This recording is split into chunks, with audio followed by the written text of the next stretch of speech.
Solo Round. Hello and welcome to the first ever episode of Solo Round, a new show that I've put together about playing video games and accomplishing goals, specifically accomplishing goals in the video game that I'm playing. In this episode, I'm going to be playing Metal Gear Rising: Revengeance, and my goal is to beat the game S rank, all levels, on Revengeance mode, which is the hardest difficulty, and I'm going to do that without using any of the infinite wigs, which most people use to do Revengeance playthroughs, because it makes it a lot easier. But I'm not going to be using those. I will be doing a New Game Plus playthrough though, so I will have 200% health and full electrolyte bar and upgrades and all that good stuff. So it's gonna actually be possible, unlike if I didn't do all those things. So let's go ahead and get started.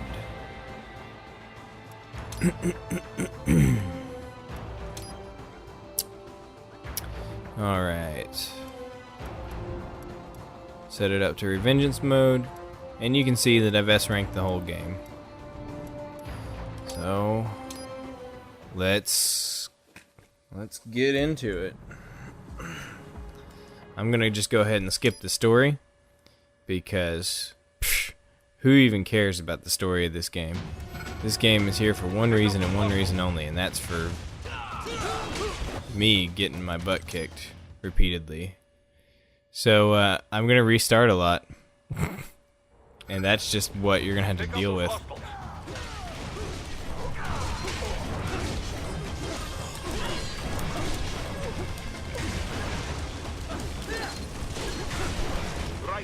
You'll need to choose between light and heavy strikes to match the situation. Take self-repair units. Alright, so that was much better. Get back there, ASAP. Now for the fun part. Well, not yet. We're getting close to the fun part. I'm just gonna skip these guys because you don't actually have to beat them to beat the level. You can just skip right past them. What? They have a Metal Gear? Here? Right. Take out that UMG and get after it. Use blade mode to damage its armor. So I can't guarantee that I'll be able to talk a lot during this one, because I am going to be pretty focused on the game, and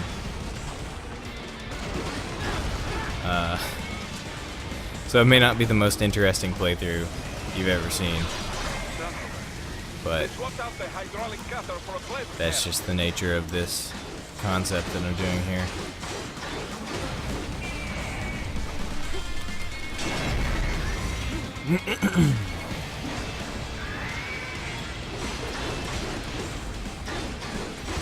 So, Metal Gear Rising is actually one of my favorite games ever. I really love this game. I played this game. Oh, this is probably like the 8th time through for me, which is a lot for. I usually don't give games multiple playthroughs, really, honestly.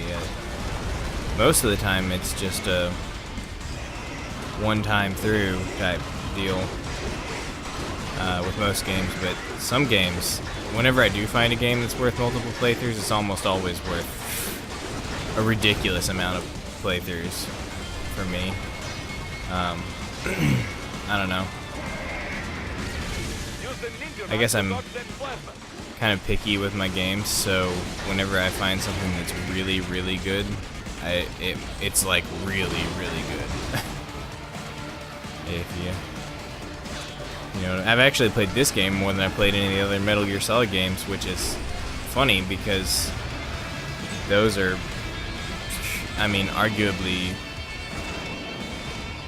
more, well, I don't want to say better games, but I mean, they kind of are. I mean, this game's kind of like popcorn. It's like a summer blockbuster almost. Very it's ridiculous and it's over the top and provoking, whereas Metal Gear Solid is much more, I want to say, just like thoughtful, thought-provoking, artful, as a game series. And this is just kind of like a summer blockbuster, but it's a heck of a ride, and it's certainly worth going through 7 or 8 or 9 or probably many more times. And part of that is just the sheer spectacle of the game, and part of it is just how incredibly well it controls. There are some naysayers for the game's mechanics. Sam is one of them. He hates the way this game plays because he just can't figure out how to do the parry system, and so it just makes him mad.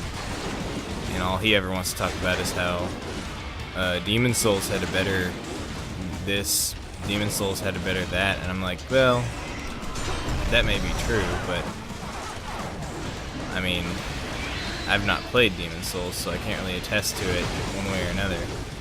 But what I can say is that I love the way that this game plays. I love the way it controls. I actually really enjoy the parry system, which is usually the biggest sticking point for people. But I think the biggest problem with the parry system is not the way it works, but the fact that the game literally does not explain it to you. And the only way that you can really learn about it is if you look up YouTube videos, which is what I had to do. Because the game just does not explain it. It may explain it a little bit better in one of the VR missions or something like that, which I've not played, shockingly. I should probably play the VR missions.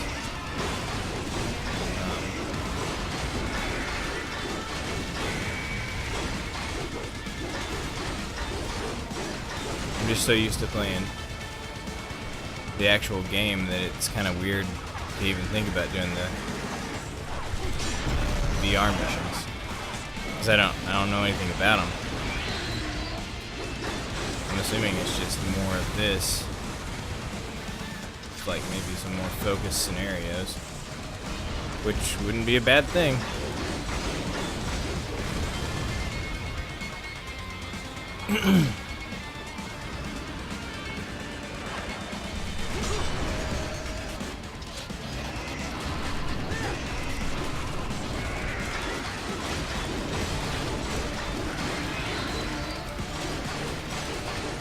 He's done. Now, Raiden, bring it down.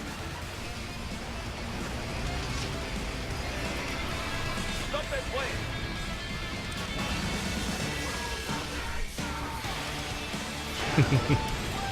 And this is the way that they let you know that things are going to be absolutely absurdly ridiculous in this game. No apologies. This is just pure ridiculous Platinum Games insanity right here. There you go.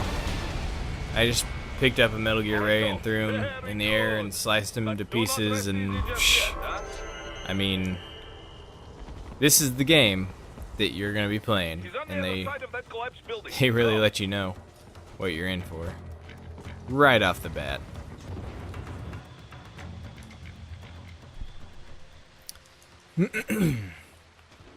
There, get it. Oh, I will. Well, that's not supposed to happen. This little sequence here is actually pretty clever in that it kind of like gives you a chance to see all the things that the Ninja Run can do. The unfortunate part about it is that it also demonstrates all the problems with the Ninja Run, and those problems are the fact that it's actually not very... It's like the math behind how it works wasn't really refined enough, because it ends up being a kind of like a really rough and clumsy feeling thing instead of a really fast and smooth feeling thing. It still works. So, I don't know. It is what it is.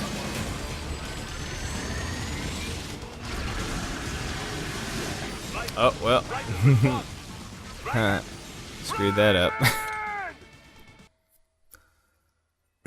Let's try again.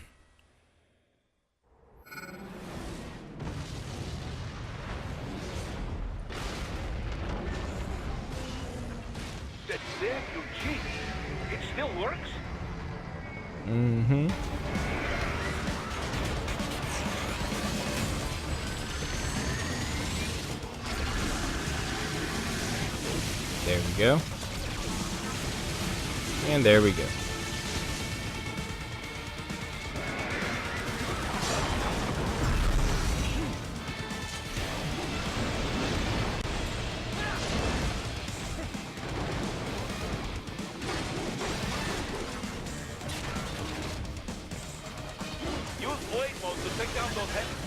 Don't use blade mode.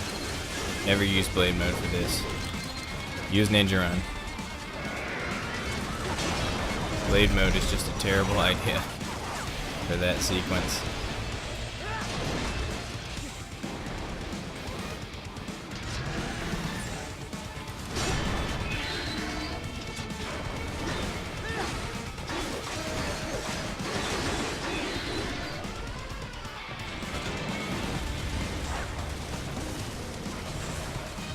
With these, I always just ninja run them. That's the best way I've found to do it.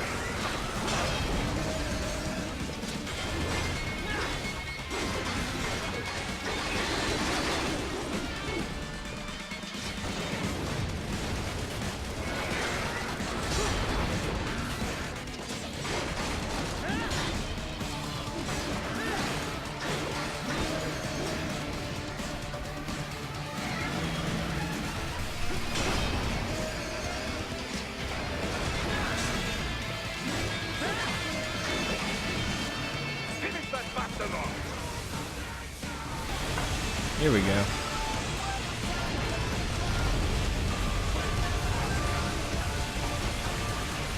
Okay, up here is going to be a running sequence, which I screw up most of the time. And that's because the running sequences aren't very good, to be honest. There's only a couple of them that are like that in here. The trouble is that you can't really see what's ahead of you, so you kind of have to wing it, and we'll see how I do. But I usually screw this up the first time or two. Up, up, sweet.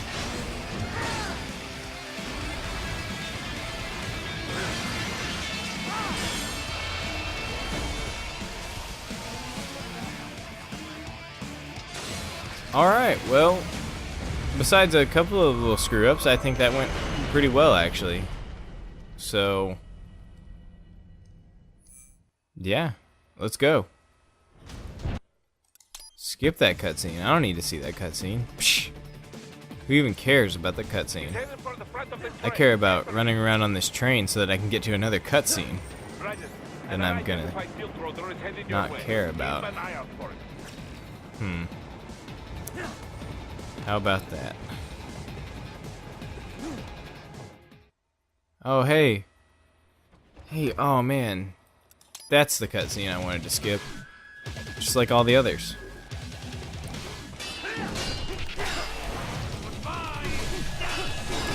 Alright, I'm gonna goof around here with Jetstream Sam for a little while.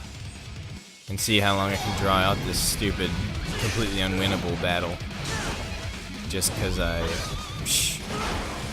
got time, and you may have time, so let's do it. Nope. Nope. Oh, hold on. Maybe.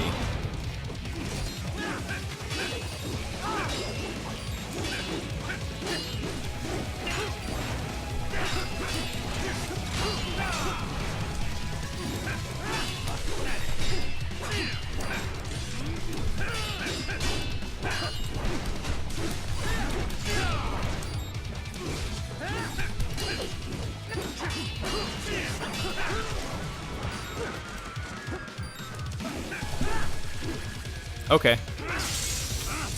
I guess that's how it happens. Oh, I see. Today. You deny your weapon its purpose. This is what happens when you bring a tool to a sword fight. Right? I am Jack the Ripper. I am not a joke. Oh, come on. Just kill me. Why aren't you killing me? I don't need this arm chopped off lifestyle. Yeah, there we go. Yeah, the long and the short of it, if you've never played this game before, is that I just S-ranked that first level. That's all that matters. That's all that ever matters. So let's go play the future in level 2 on the next episode of Solo Round.